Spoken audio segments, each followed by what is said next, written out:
Halo semuanya. Hai hai semuanya, sudah pada join lagi. Duh, ini kenapa sih ini sinyal?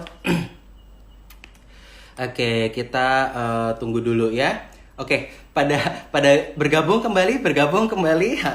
Mohon maaf namanya gangguan sinyal ya guys ya. Ayo, join lagi, join lagi, join lagi, join lagi. Hai. Tadi kayaknya gue kualat deh sama si dokter Lulu judulnya. Baru ngatain dia sinyal ketengan, habis itu gue yang kena. Oke, kita tunggu si dokter Lulu ya. Oke. Siap Ko Henry, nanti tidak akan saya show gambar. Saya cukup show diri saya aja. Oke.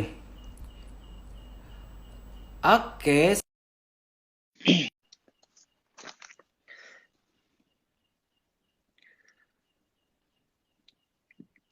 Oke, halo, halo, halo. Hai. Halo, episode ketiga. Mm-mm. Ini kayaknya kenapa ya? Mungkin banyak deh yang julid sama kemolekan dan kemulusan wajah kita, Dok. Jadi pada doain live-nya ini terganggu ini kayaknya nih. Nggak usah pakai slide, katanya lihat mukanya dokter Diki aja. Iya, heeh. Ya udah ya teman-teman, mohon maaf. Jadi dokter Lulu tuh padahal udah ngasih slide banyak banget dan sebetulnya itu akan berguna banget. Tapi berhubung maklumlah besok penggalangan dana untuk membelikan dokter Diki HP baru gitu ya, kalau biar hostnya nyaman. Oke dok, lanjut dok. Nah, ketombe, tadi sampai ketombe wajah kan, yang salah satunya yang Ketombe mesti wajah. dibedain. Nah, ketombe wajah itu biasanya di area-area banyak sebum atau banyak minyak. Biasanya di sekitar hidung, samping-samping sini gitu ya. Kemudian di area sekitar alis bagian tengah, kemudian dan di lipatan dagu itu bisa terjadi.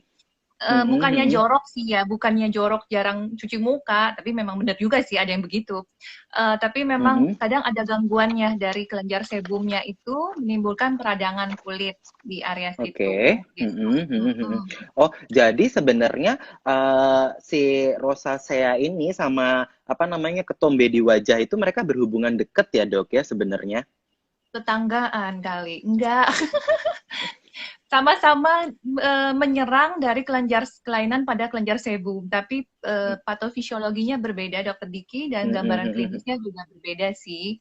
Nah, Oke, oke, rosacea oke. ini kan dia bisa melebar-melebar tuh ke samping-samping sana gitu kan. Kalau yang dermatitis seborrheic atau ketombe wajah biasanya di area pinggiran sini, daerah pinggiran. Fix gitu ya, fix ya. Nah itu ya, jadi kalau misalnya teman-teman, kan kadang tuh ada tuh pasien datang kayak punya ketombe di alis, terus kayak sisik ya, sisik kulit gitu di alis, terus di area sini-sini. Itu hal yang berbeda ya guys dari apa namanya si rosacea ini. Nah, terus habis itu kan kemarin itu ada pertanyaan nih dok. Jadi kalau misalnya aku punya alergi, kan banyak tuh yang kayak punya alergi, misalnya kita bilang alergi susu kayak dermatitis atopik gitu. Nah, itu gimana dok hubungannya sama si rosacea? Misalnya aku minum susu, mukaku merah, apakah itu rosacea atau bukan? Oh, bukan. Nah, kalau yang berhubungan dengan alergi, itu namanya asma kulit atau dermatitis atopik. Nah, biasanya tuh Mm-mm. tanda yang paling khasnya itu kulitnya kering, gitu. Jadi, Mm-mm. kering, flaky, ya mirip-mirip sih sebenarnya kalau buat orang awam ya kan. Soalnya kalau tadi yang Mm-mm. ketombe juga dibilangnya kering, padahal itu kan sebum. Mm-mm. Nah, Mm-mm. kalau Mm-mm. dermatitis atopik atau alergi kulit ini, biasanya dia keringnya sampai ke mata-mata. Jadi Oh gitu. mata, bibir pun bisa crack gitu ya, kering-kering bibirnya, sampai mukosa bibirnya bisa pecah-pecah. Dan biasanya membedakannya, kalau alergi itu ada bakat genetik kan. Nah, dari Mm-mm. kecil udah ada riwayat bolak-balik seperti itu keluhannya dan berlanjut sampai dewasa. Sedangkan rosacea itu mulainya dari dewasa kan, tadi Dokter Diki udah kita bahas Mm-mm. kan, Oke, gitu. berarti intinya kalau rosacea itu pasti bukan genetis ya dok ya, beda halnya dengan si asma kulit tadi itu ya. Tapi bisa genetis juga. Oh bisa Kayak genetis juga. Banyak ya iya, dok penyebabnya, dan sampai sekarang memang belum jelas soalnya ya. Tadi itu ya iya dokter bilang. pusing ya. Kenapa sih ini siapa sih yang ngasih topik susah amat ini judulnya? Jadi kita kan Si Mas bingung. Itu itu, loh yang Mas. ngasih topik itu, yang namanya Henry itu loh tadi di situ. Oke, oke, oke, oke, dok. Terus habis itu, nah mungkin kita skip ke arah yang, nah ini seru nih. Jadi pelebaran pembuluh darah di wajah. Soalnya kan gini, banyak itu yang pada bilang, "Dok, kayaknya aku habis pakai krim di klinik dokter A itu kayaknya ada steroidnya deh, jadi pelebaran pembuluh darah." Padahal itu apa sih dok sebenarnya telangiektasis ya teman-teman kalau kita bilang. Mungkin dokter Lulu bisa jelasin itu pelebaran-pelebaran pembuluh darah ini. Nah, pelebaran pembuluh darah itu sekarang banyak banget kan dokter Diki temuin ya dalam praktek sehari-hari dokter. Itu biasanya pasien datang dengan keluhannya, "Dok, wajah saya menipis." Itu pasien taunya menipis karena merasa udah kelihatan urat. Kalau belum kelihatan urat belum nipis katanya gitu. Nah, seperti itu biasanya karena mereka menggunakan krim-krim atau perawatan-perawatan yang mengandung kortikosteroid gitu. Itu ahlinya dokter Mita itu sebenarnya. Dokter Mita paling udah A apa Z tentang steroid gitu kan. Kalau dia kalau sama dia nanti judulnya dia jadi julid banget. Kalau aku sama dia nggak bisa. Nanti yang ada ini nggak live, nggak edukasi. Jadi judulnya kita marah-marah. Oke, berarti kalau si urat. Nah, tapi kan kadang gini dok, ada misalnya kadang ada nih dokter bilang misalnya pasien kan ada beberapa orang yang memang bawaan gitu loh punya pembuluh darah di wajah dari kecil. Nah itu bedainnya gimana sih dok sama pembuluh darah yang mungkin karena si steroid atau karena si rosacea ini sebetulnya bedanya apa sih dok? Yang rosacea itu pembuluh darahnya terjadi di ruam kulitnya, jadi dia tidak akan di luar dari ruam kulitnya biasanya, itu yang pertama. Nah, kalau yang penggunaan steroid itu bisa di mana aja, tapi terutama pada pipi bagian atas kita akan melihatnya, karena daerah situ yang paling cepat menipisnya. Area situ, jadi bukan di dahi atau di dagu ya dokter Diki, tapi bisa juga di area misalnya samping hidung, itu juga bisa. Oh, yang di sini-sini sering ada orang pembuluh darah Iya. banyak-banyak itu tuh ya. Oke. Iya, betul. Nah, itu juga biasanya salah satu efek samping dari penggunaan steroid. Tapi yang kalau yang genetik, biasanya kan bawaan dari kecil udah ada tuh.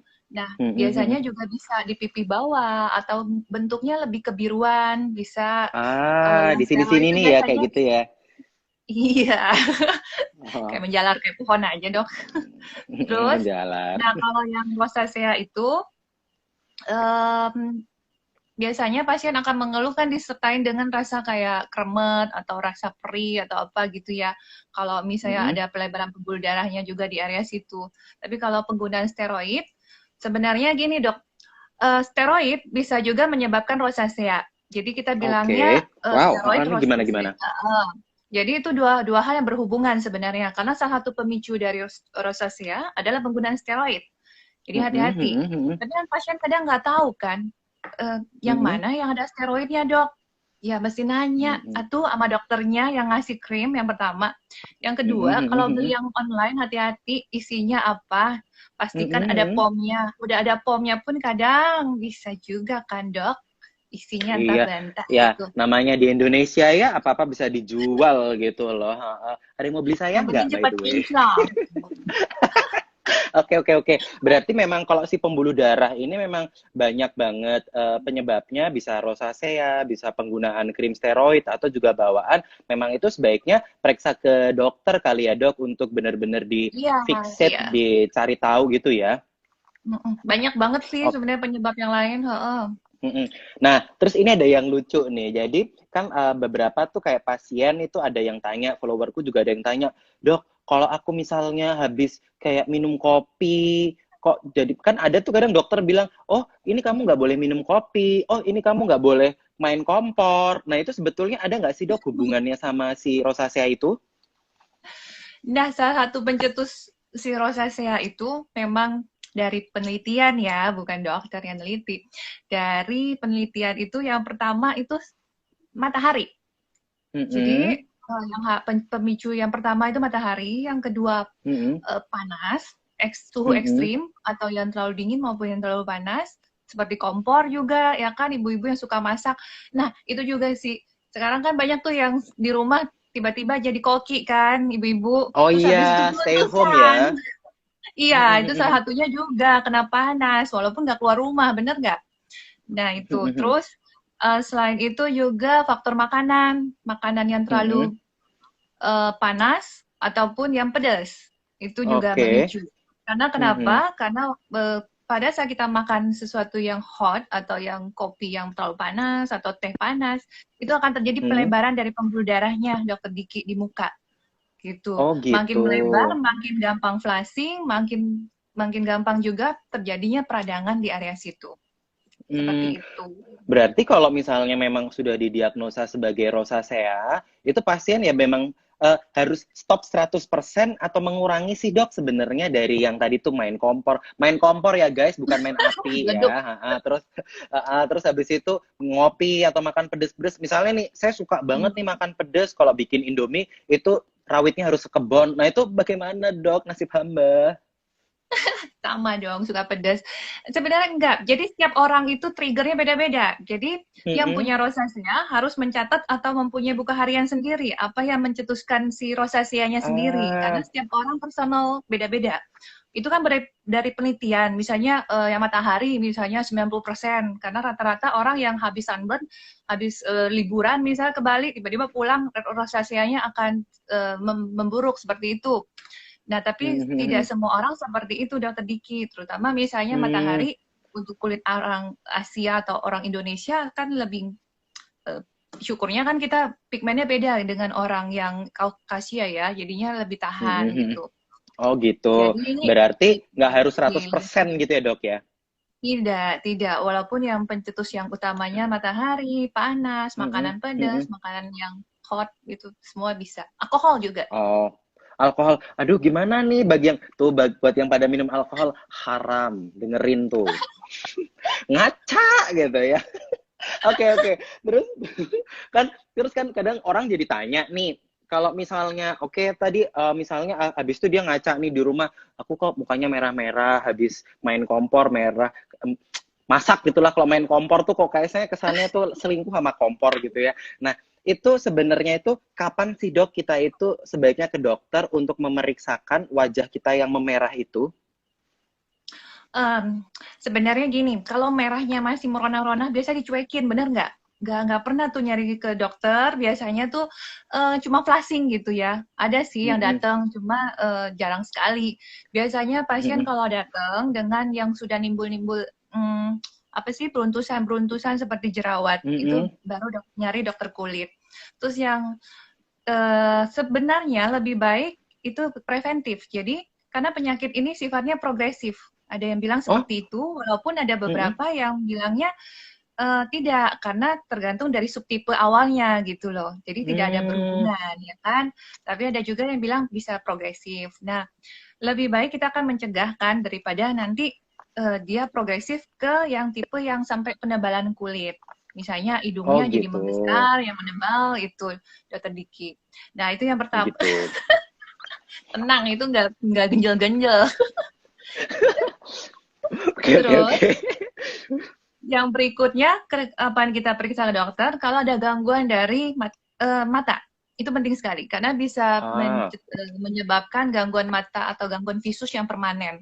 Karena bisa menyerang konjungtivanya, korneanya, gitu, kelopak matanya, gitu. Oh, jadi intinya itu kalau cuma kayak merah-merah semu-semu doang gitu, nggak masalah. Tapi kalau udah sampai yang kulitnya mulai agak nebel, muncul nanah-nanah, mata kering, itu memang sebaiknya udah harus ke dokter ya dok ya? Iya, kalau misalnya cuma flushing, ya kurangin pencetusnya aja ya kan, karena setiap orang beda-beda. Tahu pencetusnya, hindarin, biasanya flushingnya akan mendingan. Dan bagian syukurnya lagi, warna tipe kulit Indonesia, flushing itu akan tersamarkan. Jadi nggak kelihatan gitu loh. Paling juga irit blush on ya kan. Aku flashing dok, kalau lihat ada tas bagus atau jam bagus gitu, flashing memerah, maksudnya merah mikirin ini gimana belinya gitu loh. Aduh, jadi curhat kan. Oke. Berarti kalau misalnya itu kita sudah tahu ya kapan harus ke dokter. Nah, mungkin buat teman-teman yang ternyata setelah dipikir-pikir, ini gue kayaknya rosacea deh. Nah, selain menghindari faktor pencetus nih dokter, kira-kira apa sih yang bisa dilakukan di rumah? Mungkin kayak milih sabunnya kayak mana, terus habis itu cuci mukanya pakai air panas atau air dingin. Nah, itu mungkin dokter Lulu bisa jelasin. Nah, ini yang penting sih malam ini sebenarnya ya kan. Kalau ke dokter kan biasanya obat-obat nanti dokter yang atur tuh. Tapi yang bisa dikerjakan di rumah selain menghindari pencetus, Itu skincare. Nah, skincare-nya itu penting banget. Kalau pada rosacea, sebenarnya kita memperlakukan kulitnya kulit sensitif. Jadi karena pada rosacea itu terjadi peradangan sehingga barrier kulitnya terganggu. Barrier kulit itu lapisan kulit yang melindungi bagian kulit dalam. Nah, kalau dia terganggu dan terjadi kerusakan sehingga kulitnya jadi sensitif. Kita harus menghindari pertama cuci muka tetap ya Dokter Diki sehari 2 kali, jadi bukan dikurangin. Jadi bukannya nggak cuci muka sama tetap 2 kali sekali, ya. bukan. 2 kali kalau bisa, pagi sama malam setelah aktivitas. Gunakan yang gentle cleanser. Gentle cleanser tuh maksudnya yang pH-nya balance sama pH kulit yang 4,5 sampai 5,5 ya kan, masih tahu kan. Terus yang tidak mengandung deterjen kalau orang awam bilangnya, atau soap free atau fragrance free, atau juga tidak mengandung SLS. SLS tahu nggak dok? Tahu Dokter SLS Diki. Tahu nggak pada SLS? Bukan MSM loh. Kemarin kan soalnya habis ada live tuh Dokter Dude ngomongin MSM. Jadi MSM dan LSL ini beda ya. LSL dengan SLS. Tolong harap dibedakan. Jadi kita nggak ngomongin kelamin. Malam ini kita ngomongin sabun. Oke. Sabun. Jadi tolong dilihat sabunnya, jangan males. Kalau misalnya kulit sensitif, dibaca ingredients-nya. Ingredients-nya yang lebih baik dihindarin ya, yang haram ya istilahnya ya. Kalau untuk rosacea itu sodium lauryl sulfat. Nah, ada lagi namanya sodium lauren sulfat. Beda. Yang SLS itu lebih berat, jadi lebih keras tanda kutip sabunnya, bikin kering. Kalau yang SLE atau sodium lauryl ester sulfat atau lauren sulfat itu lebih ringan, masih boleh, tapi jangan keseringan gitu. Kalau bisa sih yang lain-lain Dok, Diki, jangan yang 2 itu. Berarti ada tulisannya hipoalergik gitu. Berarti intinya harus dihindarin sabun yang ada sodium lauret sulfat atau SLS, atau sebaiknya kita kalau misalnya kepaksa nih harusnya adanya di Indomarce atau Alfamarce gitu kan, cari yang sodium lauren ester ya Dok ya. Iya, yang ada ester atau lauren sulfat, bukan lauryl ya, ingat. Oke. Nah, Laurier itu buat tempel yang di bawah soalnya itu. Oke. Nah, terus habis itu kan ada yang tanya juga nih, Dok, kalau misalnya cuci muka boleh pakai air panas atau air dingin? Panas nggak apa-apa sih, muka kalian melonyoh itu saat muka-mukanya. Bersih dan bedanya apa, Dok? Jangan, sebenarnya suam-suam kuku yang paling tepat. Jadi yang hangat istilahnya ya, yang pas tengah-tengahnya. Nggak boleh terlalu panas ataupun terlalu dingin. Karena dingin pun dari beberapa penelitian bisa juga mencetuskan rosaceanya kambuh juga, gitu Dokter Diki. Oke, berarti hangatnya tuh suhunya berapa sih Dok, kurang lebihnya itu? Hangat itu ya jangan lebih daripada suhu tubuh ya, kalau bisa ya. Suhu tubuh berarti kan kurang lebih 30-an gitu ya? Iya, di bawah itu, tapi jangan di bawah 10 derajat, juga air dingin gitu nggak boleh, apalagi dikompres. Kadang kan pasien, aduh merah nih dikompres-kompres, katanya pakai es sama gitu ya, malah tambah kering, iritasi jadinya, gitu, itu juga nggak boleh. Tuh dengerin, jadi yang pada punya merah-merah di kulit karena rosacea, itu malah jangan dikompres-kompres es ya, tolong esnya itu diserut aja, kalian makan, nggak usah kalian tempel-tempel di muka ya. Oke, terus habis itu, nah, ini pertanyaan lagi nih.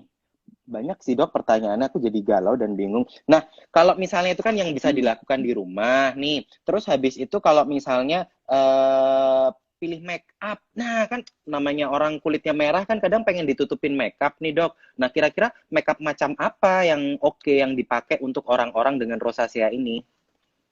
Sebelum ke make up, sebelum dokter lupa nih, sebenarnya yang paling penting itu moisturizer. Ya kan, jadi karena barrier kulitnya terganggu, habis cuci muka itu yang punya rosacea gampang merah. Pertama jangan pakai toner, jangan pakai astringent, ya kan, semua yang mengandung alkohol dihindarin. Terus selalu kasih jadi gagal fokus Dokter Diki begini-begini. Aku nih lo benerin baju nih lo, soalnya banyak yang julid katanya tuh lo. Bukan maksudku apa nih, aku tutupin aurat. Oke. Gimana Dok? Nah, yang berikutnya itu kan pelembab. Jadi kita harus memperbaiki barrier kulitnya. Kalau tidak, rosaceanya akan makin memberat atau kulitnya makin iritasi. Jadi harus pilih pelembab yang sesuai dengan tipe untuk kulit rosacea. Pemilihannya paling cocoknya sih untuk tipe krim. Jadi jangan yang gel, misalnya kan lagi ngetren tuh misalnya gel dari tumbuh-tumbuhan atau apa kan. Lebih baik dari penelitian lebih baik yang bentuknya krim daripada gel atau lotion karena itu akan melindungi kulit kita sampai beberapa jam. Begitu, Dokter Diki. Berarti pilihannya pelembabnya sebaiknya krim ya, bukan yang bentuk kayak gel atau yang lain-lain gitu ya. Terus hindarin juga itu namanya scrubbing, gosok-gosok atau home peel gitu yang terlalu keras itu juga berarti nggak boleh ya Dok, malahan home peeling ya? No. Terus kan banyak tuh yang pada produk-produk Korea kayak apa Sombay Mila apa, berarti nggak boleh dipakai dulu ya kalau orang rosacea ya? Nggak boleh. Nah yang bolehnya itu sheet mask itu masih boleh sheet mask. Tapi lihat ingredientnya juga ya. Kalau misalnya ingredientnya mengandung misalnya glycolic acid atau salicylic acid atau clay mask, itu lebih baik hindarin. Yang bersifatnya exfoliating. Gitu. Oke, berarti dibedakan sama jerawat. Kalau jerawat kan misalnya, ya ini gue garuk-garuk terus, kenapa sih orang-orang ini pada komen, gatel rambut saya ini beneran. Soalnya ini materinya berat kan, otak saya ini meluruh gitu loh. Nah, tadi balik lagi, berarti kalau misalnya akne, kita pakai misalnya toner atau krim yang ada BHA, asam salisil gitu boleh. Tapi kalau khusus untuk rosacea itu malah harus dihindarin ya dok ya, karena barrier kulit, pelindung kulitnya itu bermasalah gitu. Betul, itu yang penting. Nah, yang jadi susahnya kan kalau misalnya punya rosacea sama punya akne, dua-duanya ada. Benar nggak Dokter Diki? Itu terus namanya kualat, itu namanya itu takdir. Makanya kalian jangan julid-julid sama saya tuh, kena rosacea sama akne bareng, syukur kan. Gimana itu dok, terus kalau yang pada nasibnya kurang baik macam itu?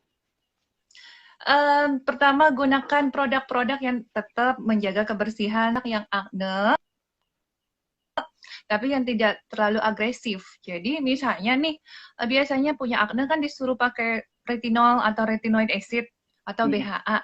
Boleh sebenarnya, boleh pakai, cuma mesti disertai dengan pelembab. Jadi misalnya retinolnya dimix dulu dengan pelembab, terus diperkenalkan di kulitnya bertahap. Satu hari, nanti 1 minggu, kemudian nanti dinaikin konsentrasinya seperti itu, supaya kulitnya nggak kaget. Nah, tetap melindungi kulitnya dengan moisturizer yang tepat dulu. Seperti itu. Berarti intinya kalau misalnya mau agak kayak kekinian itu boleh-boleh aja, tetapi harus ada barrier perlindungnya dulu ya gitu ya dok ya. Jadi pelembabnya dulu sebelum yang barang-barang kekinian tadi itu. Iya, betul. Oke. Nah, tadi kan kita udah ngomong nih moisturizer, sekarang kita ngomongin make up. Nah, make up jenis apa sih sebetulnya yang boleh dipakai kalau misalnya orang-orang yang rosacea ini kan perempuan-perempuan sekarang itu boros itu yang namanya make up, heran kan? Make up itu kalau misalnya yang pertama make up kita kan mau yang cover ya, foundation atau BB cream atau gitu, atau yang sunblock yang ada warnanya. Sebenarnya paling penting tuh sunblock kalau di sini gitu, karena kan pencetusnya utama matahari. Nah, jadi pilih make up, BB cream atau foundation yang ada SPF-nya. Karena itu yang akan melindungi dari kekambuhan si rosacea ini. Nah, pemilihannya apa? Sunblocknya itu harus yang kalau bisa baca dulu ingredientnya lagi, yang kandungannya itu physical sunscreen, mungkin yang pernah ikut sesinya Dr. Dian jelas ya pembagiannya itu. Dibaca lagi ya guys ya. Jadi yang biasanya kandungannya zinc oxide, titanium dioxide, nah itu lebih aman untuk kulit rosacea. Gitu. Oh gitu. Oke. Terus kalau untuk make up, foundation atau blush on ataupun apa sih namanya? Pura-pura bego. Eyeshadow. Apa? Oh, eyeshadow yang buat warna-warna mata itu loh. Atau mata kalian ditonjok juga jadi berwarna kok. Nah, itu pilih yang bahannya mineral kalau bisa. Mineral itu ada tulisannya gitu dok, kalau misalnya makeup ada tulisannya mineral gitu, pura-pura nggak tahu sayanya. padahal pakai. Biasanya bisa ditanya ke SPG-nya kan. Jadi mana Mm-mm. Mbak yang bahannya dari mineral atau apa gitu. Dan pilih yang oil Oh, free, non oke. komedogenik itu penting juga. Walaupun tidak rosacea memang bukan hubungannya dengan akne, tapi kan dia masalahnya dengan tetap dari kelenjar sebumnya. Seperti itu. Hmm. Tapi menurut dokter Lulu nih, kalau misalnya rosacea itu misalnya dipilihkan antara pakai makeup dengan tidak pakai makeup, menurut dokter Lulu lebih mending mana? Pakai Lebih atau mending enggak? tidak lebih baik sih tidak sebenarnya ya. Jadi lebih baik moisturizer habis itu sunblock aja. Jadi Mm-mm. simple itu lebih baik untuk rosacea. Jadi jangan banyak Oke, step-step yang kabranta gitu. Itu lebih baik. oke, Tapi oke. namanya ibu-ibu ya, cewek-cewek ya, kalau merah-merah gitu, flashing-flashing biasanya nggak mau kan. Jadi biasanya bolehlah ditutupin dengan BB cream atau apa yang Hmm, ringan-ringan aja dokter Diki. Jangan yang tebel oke. seperti Berarti nggak usah berlayer-layer misalnya primer, foundation, lalala, cukup satu aja yang berwarna nah, gitu ya. iya, iya, iya, heeh, simple aja. Oke, oke, oke. Oke, lalu pertanyaan berikutnya ini. Nah, ini sebelum tadi ke dokter ya, mungkin lifestyle apa sih dok yang sebaiknya itu diperhatikan untuk orang-orang yang rosacea kan? Jadi misalnya orang rosacea ini kan agak-agak khusus ya perlakuan ke kulit. Nah, lifestyle-nya itu macam apa dokter? Lifestyle-nya sebenarnya jadi vampir, jangan banyak keluar siang-siang. Itu yang Oh, pertama. aku tahu. Siang jadi malam, malam jadi gaul. Ih, keren loh. Nah, Oke. itu yang pertama. Jadi jangan banyak aktivitas di luar rumah. Hindarin panas sebisa mungkin, baik di luar maupun di dalam rumah. Jadi kalau yang dalam rumah tuh seperti apa ya? Sauna misalnya, masak gitu ya. Tapi kan nggak ibu-ibu nggak Mhm. mungkin nggak masak kan. Jadi kalau bisa habis masak tuh langsung diademin gitu loh, cuci muka, terus ya syukur-syukur ada ruangan AC gitu supaya flashingnya cepat hilang seperti itu. Oke. Nah, Berarti, lifestyle yang perlu diperhatiin itu gunakan sunblock, mhm. kemudian makanan juga diperhatikan, jangan yang pedas, jangan yang hot gitu minumannya. Jadi kalau misalnya Mhm. minum kopi nih baru baru jadi gitu, ditunggu sebentar gitu loh, dinginan dulu Oh, baru nanti es diminum kopi ya, gitu. jangan kopi panas ya. Iya, boleh. Ya kan pada tetap pengen minum kopi sebaiknya yang dingin gitu kali ya dok ya, jangan kopi panas gitu ya. Iya, atau dibiarkan dulu Mhm. berapa menit gitu udah sedikit. Nah kalau misalnya nih ibu-ibu yang tadi pada di rumah terus ternyata udah nggak masak, udah nggak apa, tapi kok masih merah, ada nggak sih hubungan antara emosi kejiwaan sama mukanya itu merah? Iya, itu lupa tadi saya bilang. Itu stres Mhm. salah satu pencetus juga. Jadi, eh ya jangan stres, itu yang pertama. Banyak piknik ya ibu-ibu, jadinya nggak stres gitu loh. Jadi rosaceanya juga membaik gitu. Lah kalau Salah, misalnya salah. stresnya karena Lagi suami gimana PSBB. dok? Kenapa? Kalau stresnya karena suami gimana? Apa yang harus dilakukan para ibu-ibu ini? Waduh, itu gimana ya dokter Diki ya? Dikasih CTM aja suaminya biar tidur gitu loh, tak ajarin. Oke, oke, oke, oke.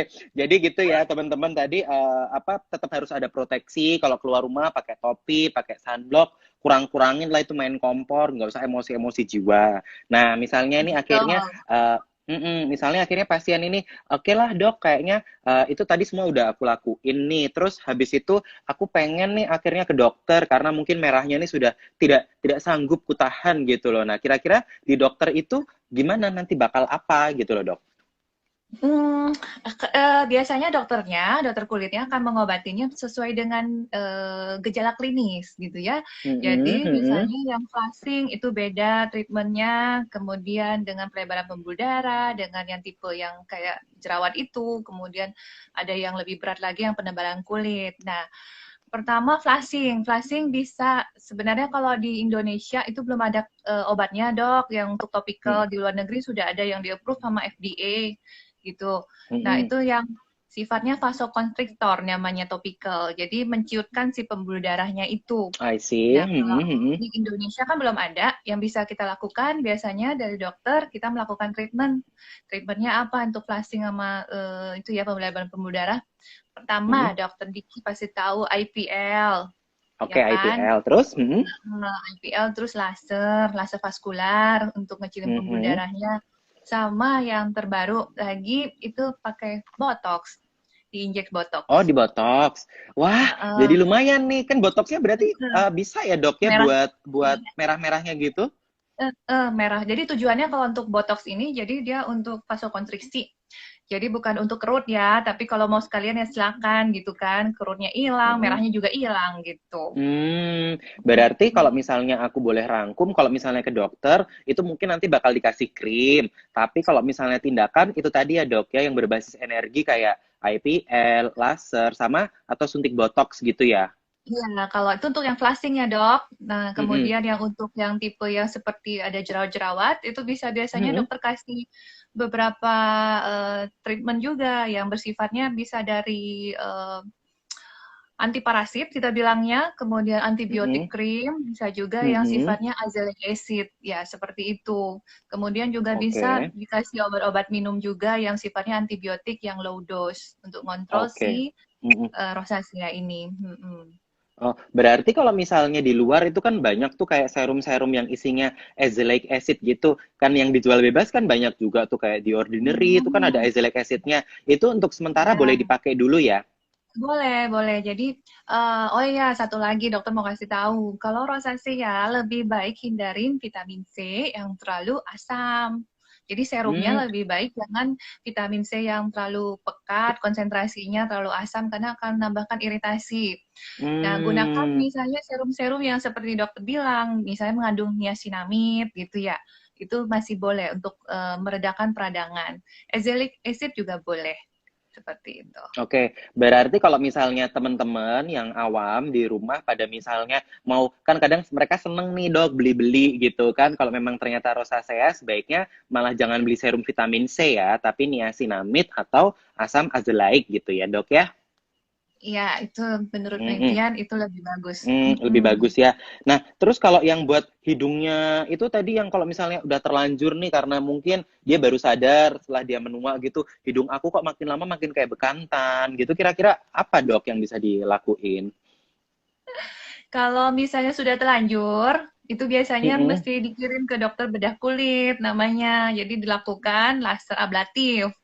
Laser ablatif bisa dengan laser, electrocauter, atau yang bedah surgery yang lain gitu untuk membenarkan si penebalan kulitnya. Kalau Oke, oke. misalnya masih mengambang, maksudnya belum terlalu parah ya dok, istilahnya Mm-mm. itu masih bisa dikontrol dengan obat turunan vitamin A, isotretinoin oral kita bilangnya. Itu masih bisa kita Hmm. kontrol, jadi minum berapa saat, jadinya dia akan terhambat itu pembentukannya. Seperti Oh, oke, itu. oke, oke. Nah, ini mungkin yang terakhir nih sebelum kita closing dan selesai kita perjulitan ini. Rosacea ini ada nggak sih dok hubungannya dengan penyakit lain gitu loh kan takut-takutnya nih karena kan tadi dokter bilang rosacea itu di salah satu pencetusnya itu adalah sistem imunitas kita sendiri. Nah, kira-kira ada nggak penyakit lain itu yang hubungan gitu loh sama si rosacea ini apa? Sampai sekarang belum jelas um, ada hubungan pasti ya dok, cuman Mm-mm. dibilangnya ada beberapa penyakit yang berhubungan. Jadi misalnya pada orang rosacea setelah diteliti lebih banyak misalnya mempunyai kasus autoimun gitu ya, seperti diabetes, kemudian tiroid, kemudian gangguan dari saluran cerna, kemudian hipertensi, dan yang lain-lain. Jadi tapi belum ada satupun penyakit yang diduga berhubungan langsung. Tidak ada Oh, sampai saat ini. banyak ya dok ya. Iya, tapi Oke. yang lain-lain berhubungan bisa Wah, seperti itu. berarti ini sebenarnya sih kalau memang rosacea sih memang paling benar ya udahlah ya ke dokter aja gitu kali ya biar biar lebih paripurna gitu loh diketahuinya daripada kayak cuma kita kira-kira doang kan juga kasihan juga sebenarnya ya. Soalnya kan makin lama rosacea ini nggak akan membaik tapi makin buruk kan ya dok ya karena sifatnya yang progresif itu tadi. Iya, kalau yang menurut teori progresivitas iya, tapi ada juga yang menyangkal seperti itu kan dok. Jadi katanya tidak Oh, progresif, tergantung subtipe awalnya gitu. gitu-gitu. Oke, Hmm. oke. Oke, baiklah. Mungkin sekarang kita agak baca sedikit pertanyaan dari teman-teman para kawula netizen yang super julid ini. Dari tadi gue baca komenin kok julid-julid semua sih. Nah, ini ada satu pertanyaan dok, dan ini mungkin cukup menarik ya. Kan banyak banget itu dijual itu gel aloe vera. Nah, ini udah gel tapi isinya aloe vera. Kalau menurut dokter Lulu gimana kalau buat rosacea ini? Sebenarnya rosaceanya sendiri, rosacea, aloe veranya sendiri itu kan bagus dok. Untuk ngademin Mm-mm. kulit, anti-inflamasi, anti-bakteri juga bisa, untuk akne juga bisa. Cuman tidak semua orang tahan dengan etanolik gelnya, maksudnya bahan gelnya. Gitu Ya, yang apalagi betul. Mm-mm. sudah itu sintetis ya. Tidak semua orang tahan dengan etanolik gelnya itu, yang bahan etanolnya. Nah, itu Mm-mm. mesti tes. Jadi kalau punya rosacea, jangan langsung diolesin satu muka semuanya. Jadi tes dulu misalnya di area spot kecil, kemudian kalau tidak terjadi iritasi dalam waktu seminggu, boleh deh dicoba untuk satu muka. Seperti itu, dok. Oh, berarti kalau ada kayak merah-merah gitu, jangan langsung ditemplokin satu muka itu pakai gel aloe vera, tapi dikit dulu ya, dites dulu ya. Iya, Tapi betul. nggak apa-apa sih kalau misalnya mereka iritasi kan mereka periksa ke kita, dok. Cuan, dok, Iya, lumayan. Ini di zaman susah zaman now seperti ya. ini, kita harus cari cuan. Oke, terus Iya. pertanyaan berikutnya. Kayaknya habis ini aku di-unfollow deh sama orang-orang. Nah, ini ada lagi pertanyaan dan mungkin menarik. Jadi, kalau misalnya dia itu pakai minum vitamin D, kira-kira ada perbaikannya nggak, dok, untuk rosacea itu? Ada. Jadi salah satunya beberapa vitamin yang mencetuskan bisa dan yang memperbaiki bisa. Jadi dari laporan yang mengandung vitamin vitamin B6, B12 gitu ya, terutama yang dipakai oleh dokter saraf untuk memperbaiki neuropati itu bisa mencetuskan rosacea. Ada Mm-mm. laporannya. Dan vitamin yang bagus untuk rosacea itu vitamin D salah satunya dok. Jadi makanya Mm-mm. disuruh jemur, tapi jangan sampai yang tadi saya bilang, jadi lama-lama gitu ya. Udah tahu kan, Mm-mm. yang suka ikut Mm-mm. IDDM udah tahu deh cara menjemur yang baik dan benar. Kemudian juga bukan vitamin, zinc sama omega Oke, 3. zinc. Mm-mm. Minyak Itu ikan ya, dok, ya, bisa, biasanya kalau omega 3 itu ya? iya salah satunya dari minyak ikan. Mm-mm. Tapi bisa juga dari yang Oh, lain-lain, biji-bijian, flaxseed oh. gitu-gitu. Tuh, biji-biji kalian Tuh. boleh tuh dimakan biar ada omega 3. Gitu. Jadi tadi buat yang tanya apa suplemen itu yang bagus kalau buat rosacea vitamin D, delta, diki. Ingat aja nama saya Diki, ingat tuh ya D. Terus habis Hmm, itu zinc sama omega 3 omega 3, ya. iya. Mm-mm. Oke. Nah, oke ini ada titipan dari Dok Stanley daripada dia nulis terus dari tadi nggak dibaca, akan saya bacakan. Jangan lupa Mm-mm. teman-teman besok untuk join ID.derms karena besok kita bakal bahas tentang hand dermatitis alias alergi tangan, terutama buat di masa seperti ini kan sering banget tuh kita cuci tangan, kita harus pakai hand sanitizer, itu kan pasti bakalan tangan kita itu teriritasi. Nah, besok itu bakal dibahas deh, yang pasti nggak bakal julid kayak saya gitu loh. Jadi kalian enjoy aja hostnya. Terus nanti bikin, harusnya I didn't bikin polling loh dok ya, kayaknya lucu ya. Iya, Pollingnya gini, terjulid siapa gitu, pasti gue menang deh. kita nggak usah polling dok, nggak usah polling lagi. Nah, terus dokter Lulu mungkin sedikit info nih, dokter kalau misalnya kita pengen cari dokter spesialis kulit itu, carinya gimana ya dok ya? Selain kita berdua inilah. Gitu. Ya, cek di podolski.id ya dok ya kalau nggak salah ya, Mm-mm, www ya. mm-mm. Dan di sana bisa, www.perdoski.id. ya kemudian bisa di search di sana, sama juga kayak cek kita dokter untuk ID, kita bisa cek online untuk dokter SPKK yang ada di Indonesia yang terdaftar. Gitu, seperti itu. Oke, jadi buat teman-teman nggak perlu galau. Jadi karena sebenarnya ID Derms ini adalah perpanjangan tangan dari Perdoski atau Persatuan. Persatuan kan ya bener ya? Persatuan Dokter Himpunan. Spesialis.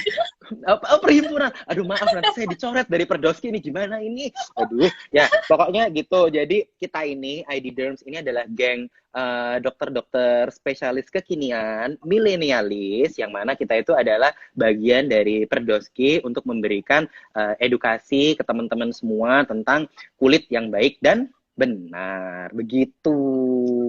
Oke, Dokter Lulu, mungkin detik-detik terakhir apa yang pengen Dokter Lulu sampaikan kepada teman-teman? Salam-salam juga nggak apa-apa sih, Dok. Gitu ya. Bukan foto-foto nih, Dok. Udah pasti banyak kok yang nge-capture kita ini kan kita kan sering di capture-capture. Iya, gitu. Apa ya? Tentang rosacea atau apa, Dok? Ya, rosaceanya dong. Take home-nya apa gitu? Take home message-nya menurut Dokter Lulu. Ya, pertama kalau ada timbul kemerahan pada kulit, pastikan itu penyebabnya dulu. Jadi jangan kita langsung terapi atau menggunakan skincare untuk memperbaikinya. Lebih baik datang ke dokter ahlinya untuk menentukan itu kelainan kulitnya disebabkan oleh apa kemerahannya. Kemudian walaupun rosacea tidak bisa sembuh secara tuntas, tapi kita bisa mengontrol atau mengendalikan progresivitasnya sehingga tidak terjadi komplikasi seperti ke mata atau penebalan kulit yang lebih lanjut. Seperti itu sih. Gunakan skincare yang tepat, hindari pencetus. Setiap orang punya pencetusnya sendiri-sendiri, jadi lebih baik bikin buku catatan sendiri untuk mengetahui pencetusnya apa. Seperti itu. Oke. Oke, luar biasa sekali. Berikan applause kepada Dokter Lulu karena nggak bisa pada applause. Kalian bisa loh emote applause, saya kan applause. Oke, thank you banget Dokter Lulu buat ilmunya. Semoga bermanfaat dan buat teman-teman semua. Mohon maaf tadi kalau misalnya kita sempat putus-putus karena mungkin saking banyaknya peminat live kita ya Dok ya. Jadi pada banyak yang nonton. Jadi akhirnya ya gitu deh. Oke, kalau begitu thank you semuanya. Sampai ketemu besok. Jangan lupa jam 8 malam ada ID Derms live lagi ya. Oke. Sampai akhir bulan ada terus. Bye. Iya, sampai akhir bulan, bener ya. Oke, bye-bye semuanya. Thank you Dokter Lulu. Bye Dokter Diki.